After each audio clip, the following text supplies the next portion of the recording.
Okay, so it is time for the Gambit TWAB, and I'm gonna be honest, this is the second time I'm doing this, and it took over 20 minutes of talking to get through it.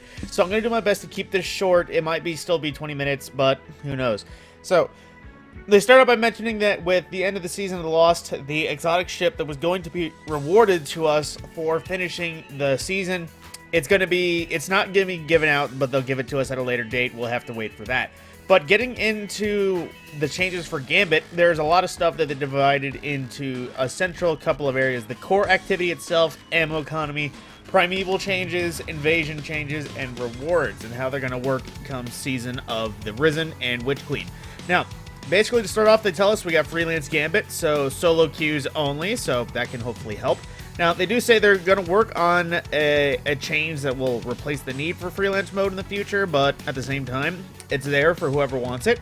And they're talking about as well changing seasonal selections so that, let's say, we had Pacifica that could have Hive, Scorn, or Fallen, then Pacifica would be limited to just Fallen for a season, and the Mars map, New Acadia, would only be Cabal or something like that.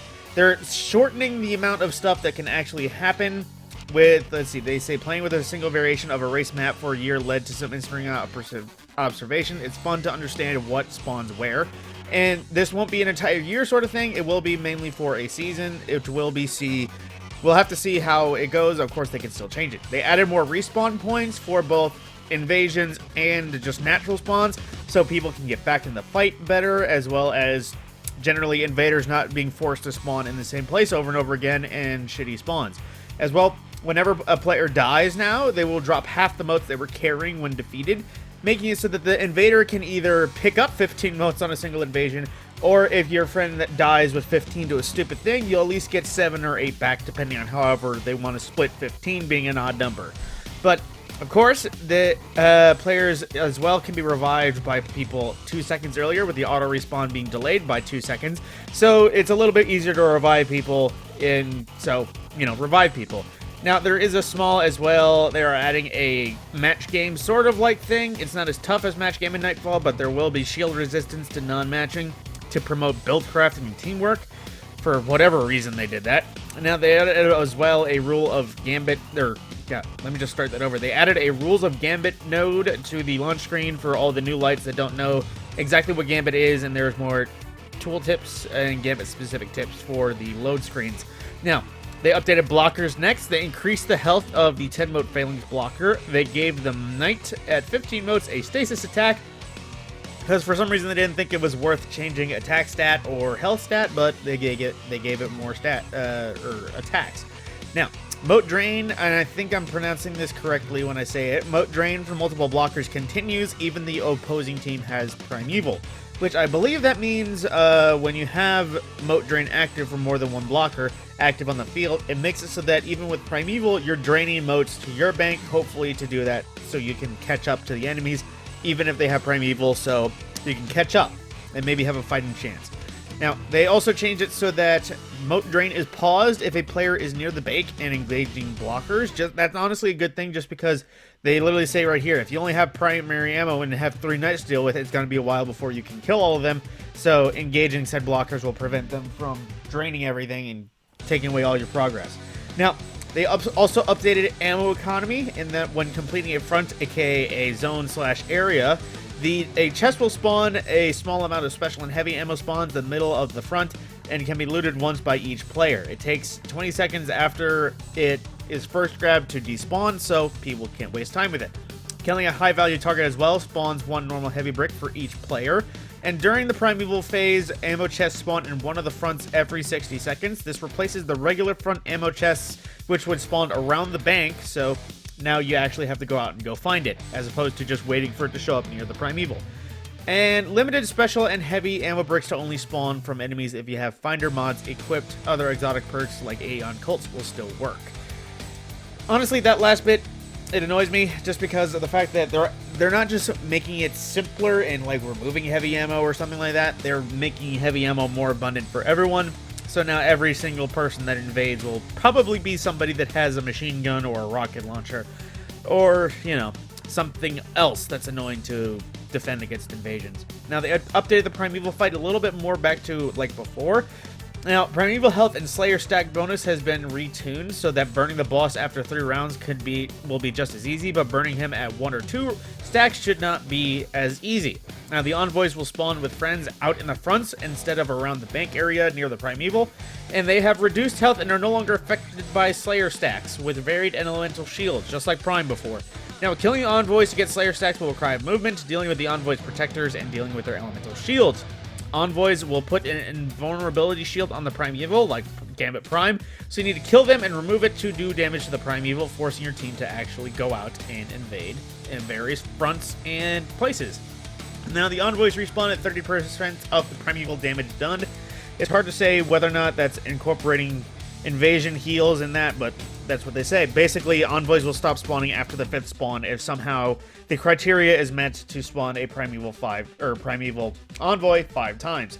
And another sort of big thing, the Primeval servitor itself is no longer there. The big meatball is not there because its shielding mechanics conflicted with new mechanics. So basically, no more meatball, and the Malfeasance quest, the Malfeasance quest will just start on the first Primeval kill. Now, they also adjusted invasions, and that level advantage is now disabled for invader player versus player. And surprise, this apparently has been active since Beyond Light, so that changes there. Now, 1 moat phase invasion has been removed. What does that mean? Invasions now trigger at 40 and 80 moat thresholds, not like before where I believe it was at 30, 60, and I think it was like 30, 50, and 70 or something like that. It's hard to remember off the bat. I don't play Gambit much. Now, the Primeval phase invasions are so unchanged, even though they were awfully inconsistent and unfair, where you can invade, wipe out the entire enemy team, and they would still be able to pick up everything and start murdering the Primeval to near dead before you even have another portal up. Now, invasions can no longer be saved up. It's use or lose, so you can't save those 2 until you're right next to Primeval and then just use it to stomp the enemy the entire time. Invaders can no longer see how many moats enemy players are carrying, and player nameplates fade out when the invader is aiming down their sights. So you can still see player through walls, just not like when you're aiming down sights with a rocket, activating tracking, or using sniper rifle zoom. So hopefully it makes it easier to balance what the invader can do. Now, they found a bug with how the Primeval heal effects were being applied, making it inconsistent depending on timing, making it somewhere between 5 and 35% heals on every kill. Now, it's fixed so that every invader kill heals the Primeval for exactly 27% of its health. Now, they do say it sounds like a lot, but according to Slayer stacks and analytics, that will be proper for now, and if it is otherwise too much, they will retune in the future. Now, rewards are being updated as the Drifter is getting the reputation system just like before, and in the fact that they will be focusing in that sort of thing like in Trials. Now, with focusing, you can focus the Gambit engram into Gambit armor or Gambit weapons for 10k Glimmer and 50 legendary shards. Gambit weapons available include the Crowd Pleaser grenade launcher, bottom dollar hand cannon, trinary system fusion rifle, borrowed timed SMG, and servant leader scout rifle. Now, any brand new Gambit weapons are dropped only for a single season and then are available for focusing. So whatever we're getting next season for Gambit weapons, they will only drop from completions, but then season after that, we can buy any engrams and focus them straight out. Now, we expect to expand the Drifter's focusing options further in upcoming seasons. Now, other changes include getting rid of the Bygone's Trust and Bad Omens that were available from way back when during Forsaken. Now, I do believe that Bad Omens is still powered, so if you wish to get that Bad Omens, go get it now before it disappears forever. And the end match drops, there is a Gambit Mento for weapon crafting that can drop after any match, and the older Gambit shaders now have a small chance of dropping at the end of each match. So all those people that were sad they couldn't get their hands on Gambit Jadestone and be a Jade Knight of glowing armor, guess what? You can again, because eventually those shaders will all drop if you just put enough time into Gambit. Now, as well, Primeval Servitor cosmetics now drop at the end of any match. So the Sparrow, the ship, the various other things that drop from the meatball, they all just spawn at the end of a round, as well as the furtive shell. I think that's how it's pronounced. So yeah, they're adding more stuff to just the general drops. Now, the future of Gambit and Gambit Labs, they mentioned they are going to be changing some repeatable bounties. They're going to shorten repeatable bounties a little bit. And in Season 17, the season after next season, they're going to be looking at changing a lot of stuff to account for Light 3.0 and that sort of thing. And they mentioned Gambit labs is going to be a thing, like how there's freelance trials and capture zone trials will have labs for Gambit. The first one being Invasion Swap, which basically makes it that during the moats phase, instead of opening your own invasion portal at 40 and 80 moats, you open the enemy's invasion portal. So I imagine this is to prevent the snowballing, because think of it this way, you get to 40 moats before your opponent, you invade, wipe out every moat they have, then they are behind, you're ahead, and then you get to your second invasion portal and you just keep preventing them from doing anything. That's how you snowball a advantage and a super advantage. This invasion swap honestly sounds like it should be permanent mechanics, where that your progress dictates whether or not your enemies can stop you. So, and then the other version, Moat Thief, basically makes it so that the normal moat drain from having 2 blockers is disabled, but every second the invader is invading, 1 moat will drain from your bank to the invader's bank. So, we all know what's going to happen. The invader's going to loaf in the back of the field the entire time. They aren't even going to try and bother with that. That might be a little bit more difficult to actually tune correctly for, you know, all the sweaties. Now, they do mention some updates with trials soon. They're still going to continue to liberally schedule Capture Zone and Freelance weekends with a few reputation updates coming, teased. And for Season 16, they're moving to a schedule of 7 maps for this season. 1 will be decided by the community, so keep an eye out for the survey of which map you'll want. And fun fact, whatever maps you don't see there are probably already in the options, so to be seen.